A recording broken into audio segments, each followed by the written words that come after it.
Convosco. Ele está no meio de nós. Proclamação do Evangelho de Jesus Cristo segundo João. Glória a vós, Senhor. Depois que Judas saiu do cenáculo, disse Jesus: Agora foi glorificado o Filho do Homem, e Deus foi glorificado nele. Se Deus foi glorificado nele, também Deus o glorificará em si mesmo e o glorificará logo. Filhinhos, por pouco tempo estou ainda convosco. Eu vos dou um novo mandamento. Amai-vos uns aos outros. Como eu vos amei, assim também vós deveis amar-vos uns aos outros. Nisto, todos conhecerão que sois meus discípulos, se tiverdes amor uns aos outros. Palavra da salvação. Glória a vós, Senhor. Aleluia, aleluia, aleluia, aleluia, aleluia, aleluia, aleluia, aleluia. Sentados, nos recolhamos por um tempo de silêncio, invoquemos da parte do Espírito Santo o auxílio, pois só Ele pode dar-nos a plena compreensão desta palavra e fazer-nos transformados pela força dessa palavra hoje. Rezemos.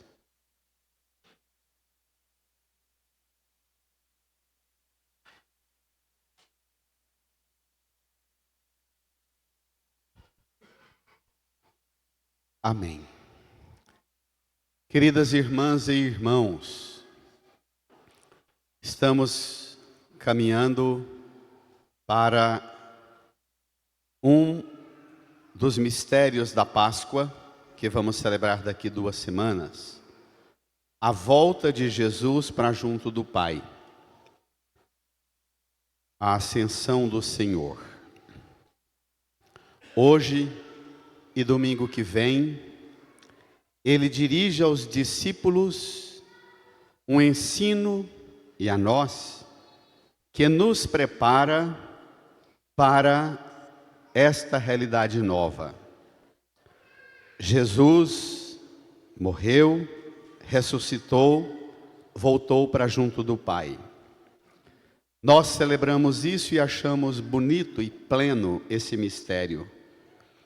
Mas os discípulos que conviveram com ele por 3 anos tinham muita dificuldade de entender isso. Muita.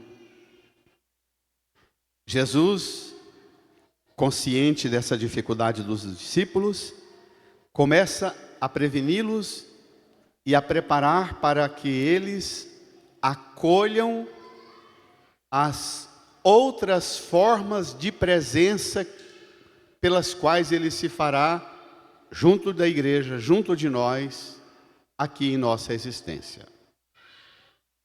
A questão é, aquela forma, aquele modo que Cristo, com o Pai e o Espírito Santo, escolheram para se fazer presente em nossa vida, nós acolhemos, aceitamos, entendemos e usufruímos dessas outras formas de presença,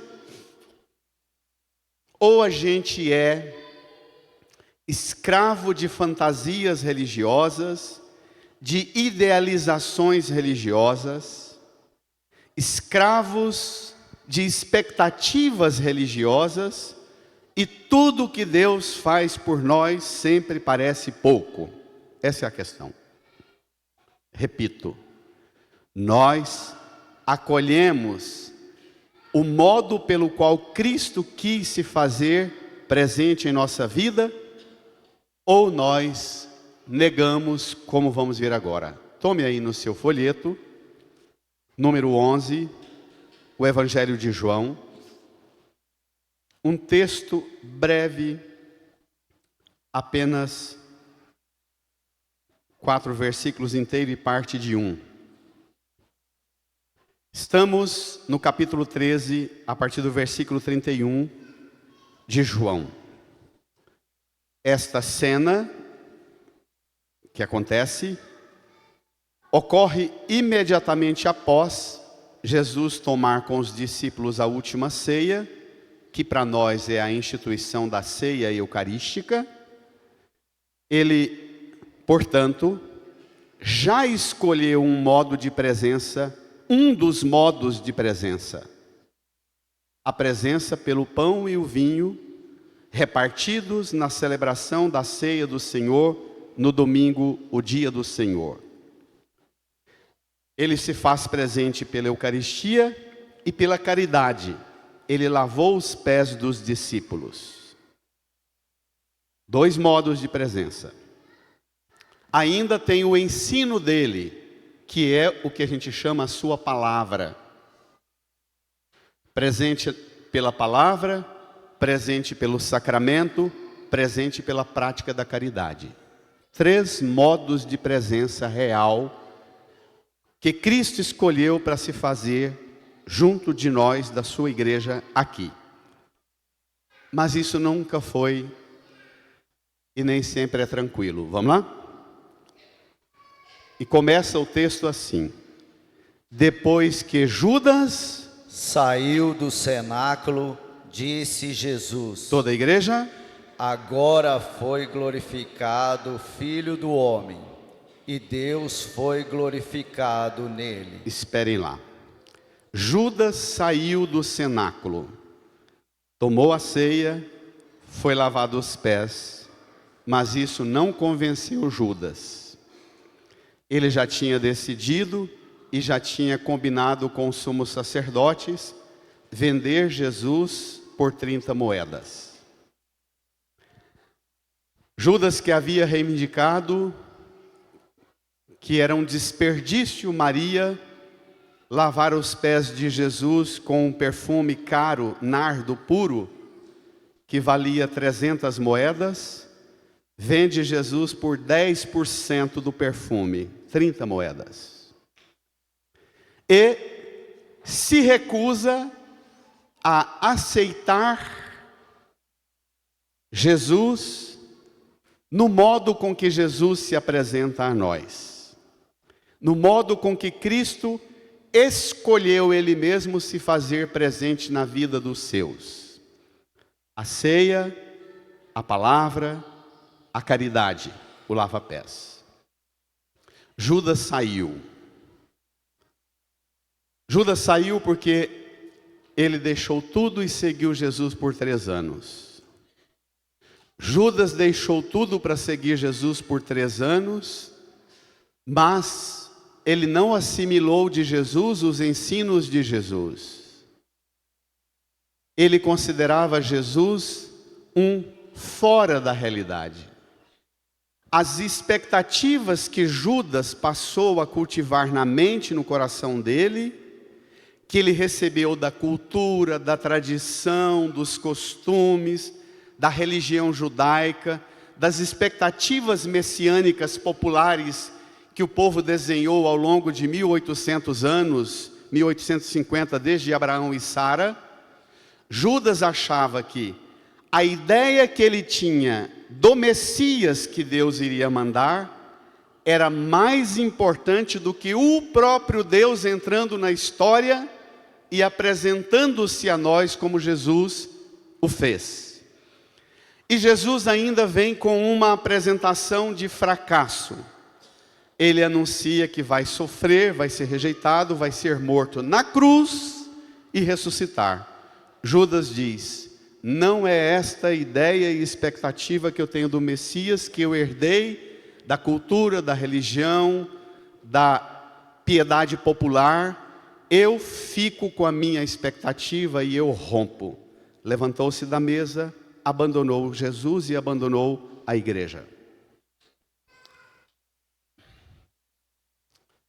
No que eu experimento até hoje, passados 2000 anos, Todas as pessoas que rompem com a comunidade de fé, todas as pessoas que abandonam a igreja, abandonam porque elas vêm atrás da igreja com uma expectativa e quer que a igreja e Deus esteja a serviço das expectativas dela, ela prefere lutar para desmontar a expectativa que o próprio Deus e que a igreja apresenta, para apresentar a expectativa dela. E quantas rompem com a fé e abandonam uma igreja porque, como Judas, não topam mexer com a compreensão religiosa que tem. Está entendendo? Não é essa a lógica? Aqui está o pastor Ayrton, com a Márcia, os avós do Olavo. Está com quantos dias hoje? 5 dias de nascido. São os avós do Olavo, vieram para apresentar, eu os acolho. Tenho certeza que esse argumento que eu acabei de usar é o mesmo que vocês experimentam na igreja. Os cristãos preferem romper com Deus e com a igreja do que romper com a mentalidade que trazem, herdada do mundo e das coisas do mundo. Hoje, também, você pode fazer sua escolha. Vai em algum momento, como Judas, sair do cenáculo. Cenáculo é a casa da cena, da ceia, da refeição. Vai em algum momento, você está só aguardando o dia e a hora em que você vai chegar ao limite e dizer: basta, não venho mais aqui, porque não me satisfaz. Ou você vai se abrir para o modo pelo qual Deus escolheu fazer-se presente em sua vida e através dos meios pelos quais Ele garante que a igreja te dá. Essa é a questão. Está claro? Vamos lá? Jesus enfrenta a saída de Judas falando estranhamente de glória. No Antigo Testamento, como no Novo Testamento, glória, doxa, é aquilo que manifesta Deus aos homens. Isso é o conceito de glória. É muito diferente da glória mundana, da glória do brilho nosso, do sucesso nosso, das vantagens nossas. Glória aqui é aquilo que manifesta Deus, não as coisas de Deus. Mas o conceito de glória bíblico é, repito pela terceira vez, aquilo que manifesta Deus aos homens. Na maioria das vezes nós buscamos coisas que manifestam o poder de Deus. Mas glória aqui não são coisas que manifestam o poder de Deus, mas manifestam Deus mesmo. Jesus diz: agora foi glorificado o Filho do Homem e Deus foi glorificado nele. Versículo 32, leiamos. Se Deus foi glorificado nele, também Deus o glorificar em si mesmo.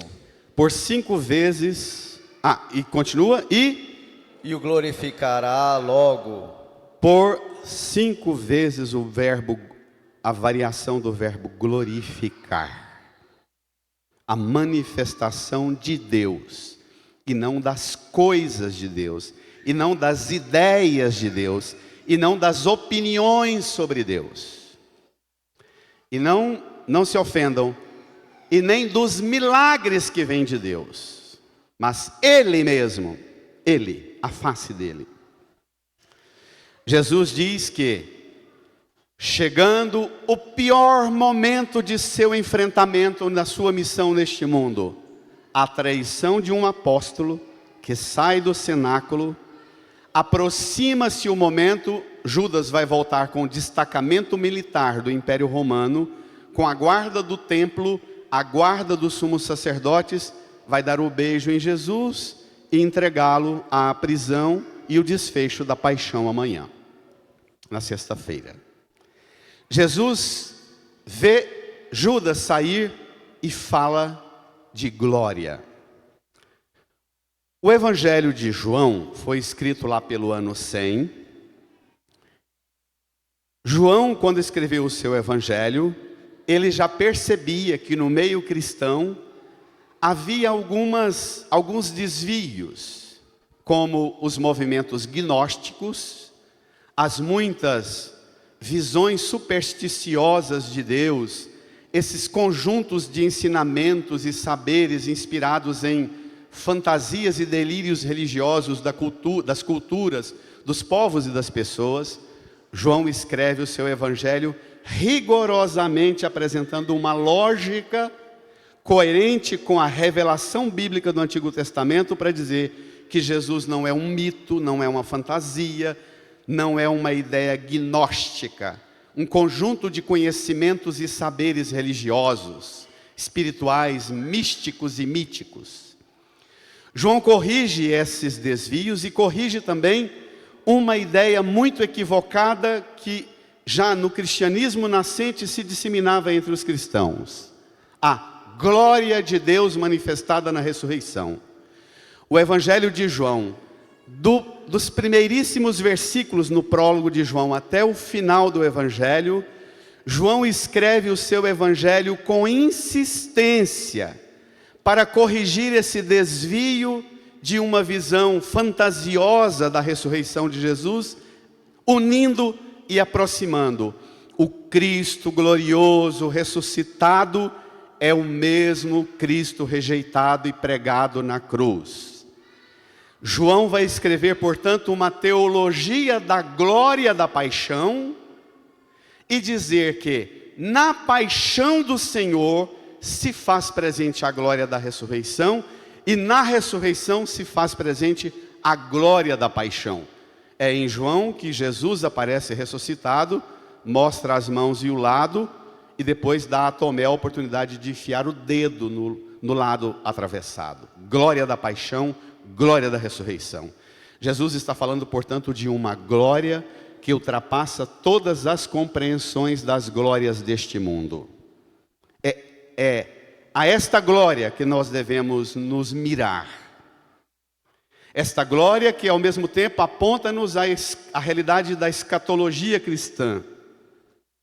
Jesus, um pastor que procura e resgata as ovelhas para dar-lhes a face de Deus, que se dá até a sua morte. O Pai responde associando Jesus a si mesmo e o faz participar de sua glória eterna sentado à direita do Pai, como vamos celebrar daqui a 2 domingos.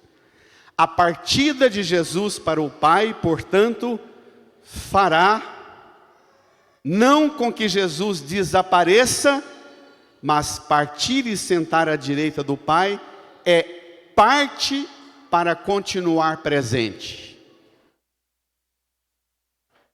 Isso é chamado de a surpresa da teologia, a quase contradição, estranheza da linguagem teológica. Pronto, falando da glória, agora Jesus dirige aos discípulos um testamento. Todo pai, toda mãe, todo mundo que fica pai e mãe um dia, quando sente o risco de uma doença, de um sofrimento, da morte, tem vontade de chamar o seu filho, sua filha, seus netos, para dar-lhe um recado último e dizer: segure nisto, mire-se nisto, que nada vai tirar você do caminho das coisas boas que eu quis dar para você. Todo pai e mãe, vô e vó que já passou por uma tribulação, já teve isso que Jesus vai ter agora com os discípulos. O último recado, vamos lá? Versículo 33. Filhinhos, leiam. Por pouco tempo eu estou ainda convosco. Por pouco tempo estou ainda convosco, eu vou partir. Vocês vão ter que mudar a fórmula de vincularem-se a mim, à minha pessoa. Eu vou partir para junto do Pai. A partir de agora, eu ofereço a vocês uma outra possibilidade de encontrarem-me presente aqui. E vocês precisam ter firmeza, como filhinhos escutando o pai. Parece um pai falando com um bebê, né, Caio? Parece um pai, uma mãe falando com um bebê no colo. Chama os discípulos de filhinhos.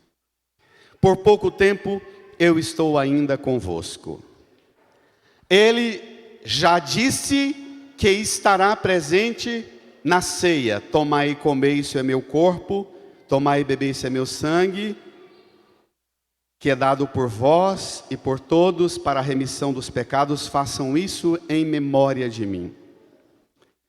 Ele lavou os pés e diz: se vocês me chamam mestre e senhor, e eu sou, vos lavei os pés, também vós deveis lavar os pés uns dos outros.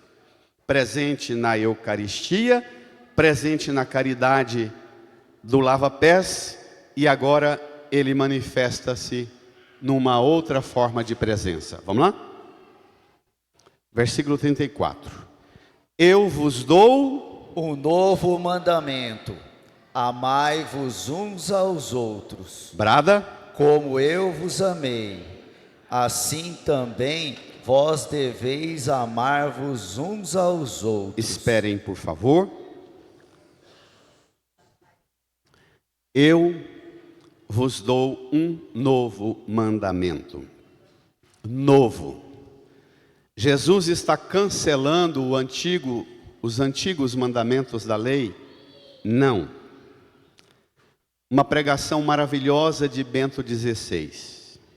Em 2010 ele disse assim: Jesus fala de um novo mandamento, mas qual é a sua novidade? Já no Antigo Testamento, Deus tinha dado o mandamento do amor. É a introdução e a elaboração do primeiro e do segundo mandamento: amar a Deus sobre todas as coisas e amar ao próximo como a si mesmo. É amor. Agora, porém, este mandamento tornou-se novo enquanto Jesus lhe acrescenta um suplemento muito importante. Assim como eu vos amei, vós também vos deveis amar uns aos outros. O que é novo é precisamente este: amar como eu vos amei. Todo o nosso amor, olhe para a cruz, todo o nosso amor, para ser amor, precisa, a partir de agora, passar pelo lagar da purificação da paixão de Jesus. O lagar do sangue do Cordeiro, a uva macerada e oferecida em sacrifício.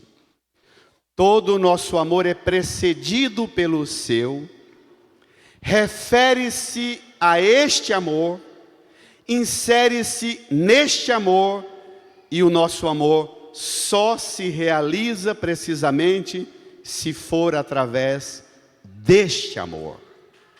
Vai, reage, brada.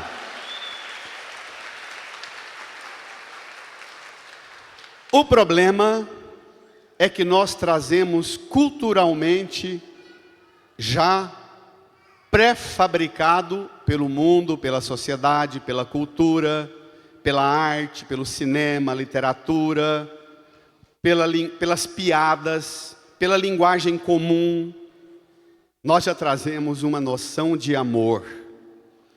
E escutamos Jesus falar de amor e a gente pensa que isso que a gente traz é amor. Bento XVI escreveu a sua primeira encíclica, Deus Caritas Est, Deus é amor, inspirado exatamente nas cartas de João, primeira, segunda e terceira carta, a mais eloquente elaboração do conceito de Deus. Deus é amor. Quem não ama não conhece a Deus, não aprendeu a conhecer a Deus, diz João. Jesus aqui diz-nos que a partir de agora, nós, para segui-lo e para encontrá-lo presente em nossa vida, nós precisamos levar o nosso amor e mergulhar no lagar da sua paixão, do seu sangue, para purificar os conceitos de amor que trazemos. Amor ágape, amor filia, amor eros. Os muitos conceitos de amor só serão verdadeiramente amor se passarem e receberem esse novo selo. Amar como Jesus amou. Percebamos uma nota importantíssima: o verbo está no passado. Por que o verbo está no passado? Porque ele já acabou ele se antecipa. A paixão vai ser amanhã, sexta-feira. Aqui a cena do Evangelho é quinta-feira, santa à noite. O que vai ser apresentado de forma cruenta no sacrifício da cruz, ele já ofereceu de forma amorosa: isso é meu corpo, isso é meu sangue dado por vós, e já lavou os pés. Então, o verbo está no passado porque ele considera que também a Judas já fora dado o seu amor. Também a nós já foi dado esse amor. Antes da paixão e antes da ressurreição, ele oferece de forma definitiva esse amor. Ainda diz Bento: o Antigo Testamento não apresentava modelo algum de amor, mas formulava apenas o preceito de amar. Jesus, ao contrário, deu-nos como modelo e fonte de amor a Ele mesmo, como eu vos amei. Se no Antigo Testamento falava amar ao próximo como a si, é muito subjetivo a forma com que você se ama. E quantas pessoas que amam a si de forma desordenada. Uma pessoa que recebeu uma compreensão errada sobre a liberdade, sobre o direito de fazer o que quer. Ela entra na promiscuidade, na devassidão, ela entra no mundo da bebida, do vício e da droga, e ela acha que ela chama isso de liberdade. E ela propõe a você ser livre igual a ela e aventurar-se com ela naquela liberdade. Ela destrói a si e destrói a você, porque o conceito que ela tem de amor, de amar a si próprio, é um conceito que não corresponde ao que é amor para Jesus. Qual é a novidade do amor de Jesus? É um dos temas mais caros. Santo Agostinho escreveu um texto maravilhoso. Pedro, juiz, e quem lida com a justiça aqui, leia o livro de Agostinho, A Cidade de Deus. É onde Agostinho melhor elabora o conceito de uma organização deste mundo a partir do princípio e do fundamento do amor de Deus. É maravilhoso o texto de Agostinho. A partir de agora, nós passamos por um processo de purificação do nosso conceito de amor. Amar como Jesus amou significa o quê?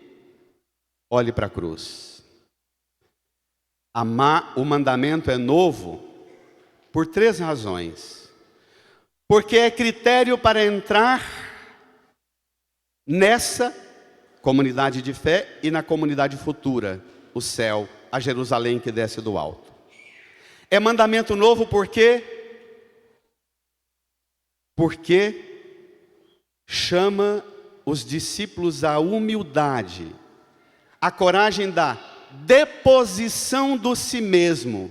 Quem quiser me seguir, renuncie a si. Sua forma de amar, de sentir, de apaixonar, de compreender o amor, renuncie a si.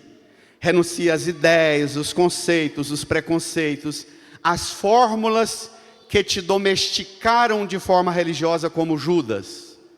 Judas trai Jesus porque ele se sente profundamente traído por Jesus. Ele é um que ama e ama o país. Ele idealizava que Deus, que mandaria o Messias, quem alimentou o ideal de Messias de Judas, era a piedade popular e a percepção da sociedade no coletivão da humanidade que idealizava uma intervenção. Deus vai mandar um Messias, bravo, violento, justiceiro, que vai instituir de novo a monarquia davídica, vai restaurar o reino de Israel, as 12 tribos, vai fazer uma muralha gigantesca de um exército celeste protegendo o território de Israel, vai subjugar todos os povos da terra e as riquezas dos povos serão trazidas para cá, para Israel, porque este é o único povo que presta, que Deus escolheu. Um equívoco enorme. Deus escolheu Israel para mostrar a si através de Israel. E Israel pensava que Deus escolheu Israel para mostrar Israel. E às vezes nós pensamos que Deus nos chama, e nós somos o modelo, porque Deus chama-nos, e nós queremos que nós sejamos o modelo. Nós somos instrumentos para mostrar Deus. E aqui está o impacto novo do modo de amar de Jesus. Qual é o modo? A cruz é o modo de amar. O amor horizontal, que abraça-nos, aproxima-nos, estende sua mão, resgata-nos, carrega-nos, paga o preço da nossa liberdade, paga o preço da nossa cura com suas feridas e com seu sangue. Isaías 52, 53. Resgata-nos com o abraço da misericórdia e da presença de um pastor que vai ao extremo e não deixa a ovelha perdida.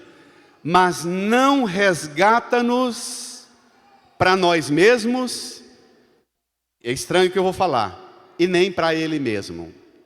Abraça-nos a haste vertical para dar-nos para o Pai, para Deus, e para dar Deus para nós. Aqui está a perfeita forma de amar. A partir de hoje, o seu conceito de amor sofrerá um embate decisivo para o resto da sua vida. O seu amor só conta, de amor cristão, se o seu amor aproxima, vai ao encontro das pessoas, dos seus filhos, da sua família, dos seus netos, dá as coisas que você conquista para os seus, mas é muito pouco dar você mesmo e dar as suas coisas. O ápice da sua doação é dar Deus. Reage, igreja, vai, reage.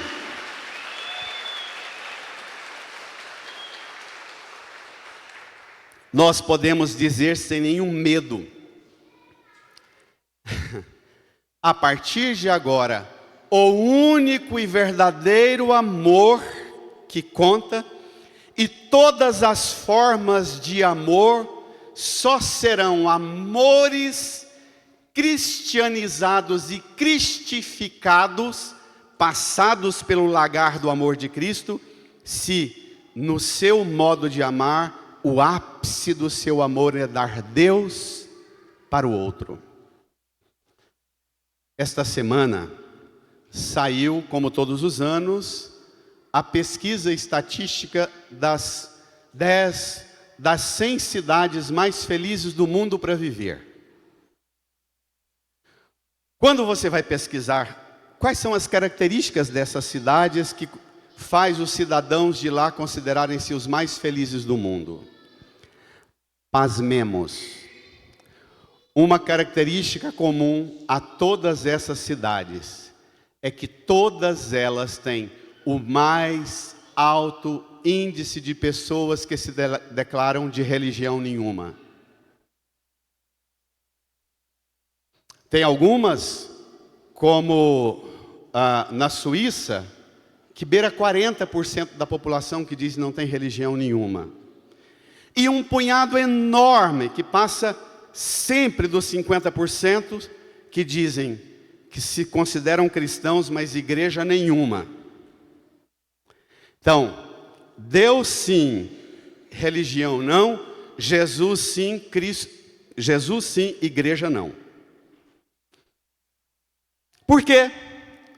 Porque nossa forma de amar, da religião, do sistema religioso, nossa catequese, da repetição de norma, de costume, de tradição, de cultura religiosa, mas não leva as meninas e meninos ao encontro com a face do Senhor, o único critério para a igreja existir e ser reconhecida como tal, o único. Ou ela dá Deus, e tão somente Deus, e a partir de Deus o resto, buscai primeiro o reino de Deus e a sua justiça, e tudo mais será acrescentado. Hoje o cristianismo vive, nós os pregadores do evangelho transformamos o altar num balcão para dar os acréscimos, e o povo lota a igreja buscando os acréscimos. Se a gente começar a espichar no aprofundamento da fé para conduzir a pessoa para conhecer Deus, o amor de Deus, experimentar a face de Deus, ela diz: espera aí, eu já tenho o meu caminho, eu já tenho o meu modo de entender. Ela te dispensa sem nenhum receio. Lá também? Aqui também, pastor e pastora. Esse é o problema do cristianismo. E agora vem a sentença mais violenta. Versículo 35. Nisto todos conhecerão que sois meus discípulos, se tiverdes amor uns aos outros. O selo de qualidade do cristão não é o discurso religioso, não é a prática das devoções e piedades religiosas, não são o conjunto dessas práticas. O selo de qualidade do cristão, na avaliação de Jesus e na avaliação do mundo, é: todos conhecerão que sois meus, se tiverdes amor uns aos outros. Está aí a explicação do fracasso da pregação da igreja. Nós damos religião e sistema religioso, mas não a partir do amor com que nos amamos. Através de norma, doutrina, regra, demos conta de transformar esta revelação da medida do amor de Cristo à cruz, demos conta de transformar Jesus num panfletozinho de ideologia de direita e de esquerda, para delírio dos que buscam os poderes deste mundo ao modelo de Judas, que pagam um preço alto, que vendem a fé e vendem Deus e transformam. Judas transformou Jesus numa mercadoria barata, 30 moedas. Nós pregadores às vezes reduzimos Jesus a muito menos que 30 moedas. E organizamos a igreja e a religião numa forma de fazer coisas, empreender projetos, mas não somos marcados pelo olhar do mundo e pelo olhar de Deus, por um vede como se amam. Não somos. A validade é que nós cuidamos uns dos outros, zelamos uns dos outros, e o ápice do que nós fazemos uns para os outros não é dar-nos, nem dar coisas, mas o ápice é zelar e pastorear uns dos outros para que todos alcancem aquilo que Jesus fez. Abraçar para dar Deus, abraçar para pôr na face de Deus. Uma salva de palmas para Jesus. Brada, reage.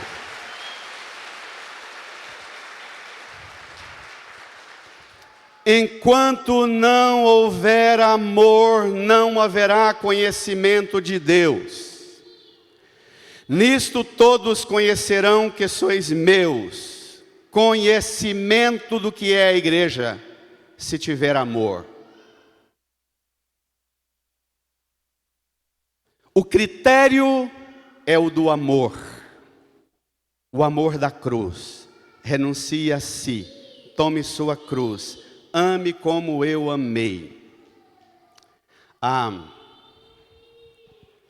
avaliação que o mundo faz de nós cristãos, a Igreja Católica, nós também as igrejas cristãs, não é uma avaliação muito boa. Primeiro porque nós transformamos Jesus em moeda como Judas e vendemos um produto religioso, vendemos a fé como um subproduto.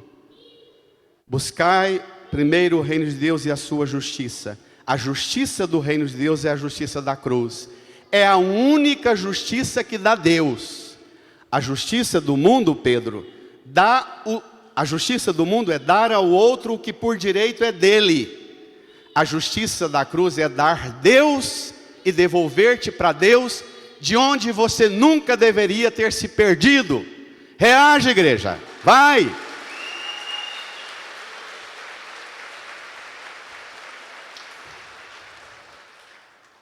O que é que as pessoas falam de mim e de você?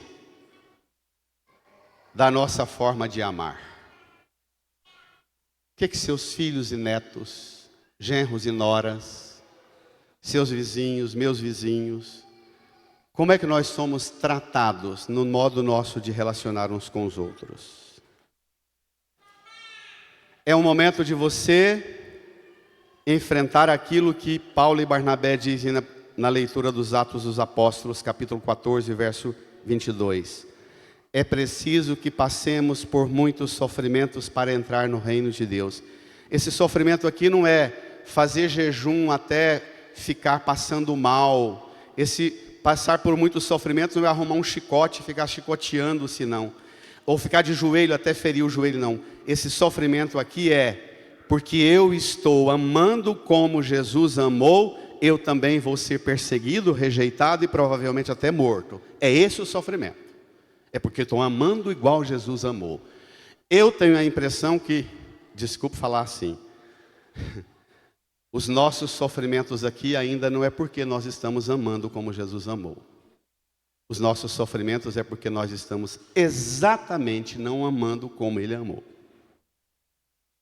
Porque quando a gente ama como Ele amou, a gente sofre e vai até o martírio, mas morre como os mártires, glorificando o Senhor. Glorificando o Senhor. O santo mártir São Lourenço, queimado na grelha, com bom humor. Os soldados colocaram na grelha, tacaram fogo. Numa certa altura, contam sobre São Lourenço que, numa certa altura, ele falou assim: pode virar porque esse lado já está assado. Pensa. Oferecer a outra face. Mas eu quero terminar com poesia. Porque o menino João, do livro do Apocalipse,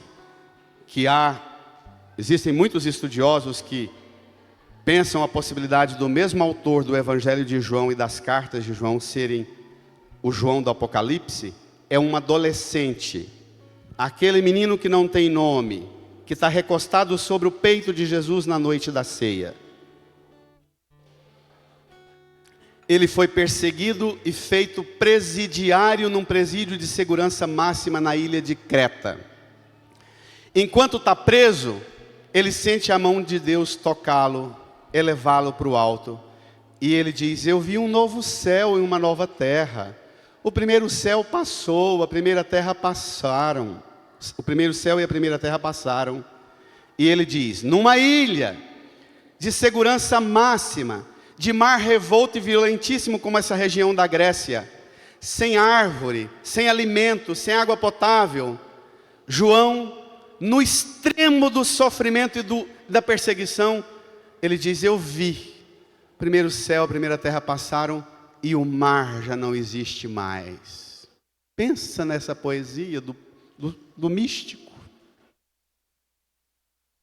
Você acordar todo dia de manhã, se recordar dos problemas mais difíceis que você enfrenta na sua vida e dizer assim: esse mar de problemas já não existe mais, porque pela fé eu caminharei conduzido pela autoridade do amor do meu Senhor, o amor com que Ele já me amou. Reage, brada. Então ouvi uma voz estrondosa: escreve, porque estas palavras são dignas de fé, são verdadeiras. Escreve, menino, eis que faço novas todas as coisas. E o menino escreveu. Amém.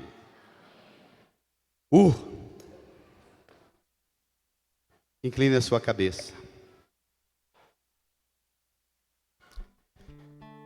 Põe-se na presença de Jesus e entre no lagar do sacrifício e da paixão do Senhor.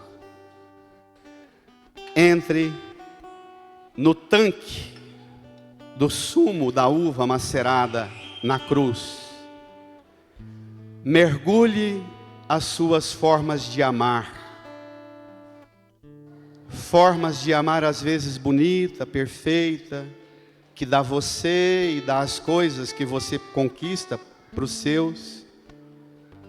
Mas peça a Jesus para ajudar você a abençoar e santificar você e as coisas suas, para que através delas você consiga dar Deus. Não somente você e as coisas suas, mas dar Deus, a face de Deus. Peça a Jesus para acolher também os seus sofrimentos, as suas provações, as suas humilhações, as suas dores, as suas paixões. E entregue a Jesus suas feridas, suas dores. Fale com Ele, renove, mergulhe neste amor da paixão, para ser mergulhado no fulgor da luz nova pascal, da água viva que é o ressuscitado. Renove a sua fé, fale com Ele.